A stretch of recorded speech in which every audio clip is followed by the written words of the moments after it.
Well, after a very turbulent and at times surreal and very long election campaign in the United States this year, I think there are two important things that we should keep our eye on over the next 24 hours.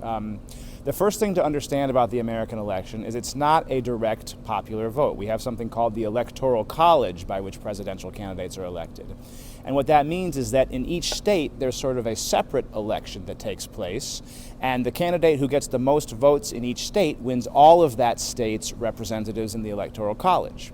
What that means is that the election really comes down to 5 or 6 states where one or the other candidate can both win. In states like California, we know Hillary Clinton is going to win. In states like Texas, we know that Donald Trump is going to win. Those Electoral College votes are going to go to them with 100% certainty.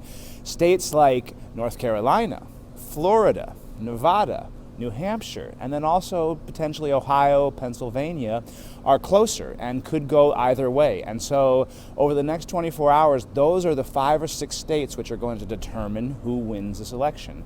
And Donald Trump has an uphill battle because he needs to win almost all of those states to have any chance of getting the presidency. So that's the first thing to look for, swing states, these key marginal states. I think the second thing that we really need to keep an eye on over the next 24 hours is who turns out to vote. In this election, the voting preferences are really dividing pretty clearly along very clear demographic lines.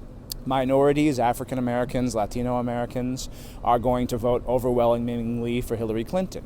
And also white Caucasian voters with a lot of higher education seem like they're going to vote overwhelmingly for Hillary Clinton.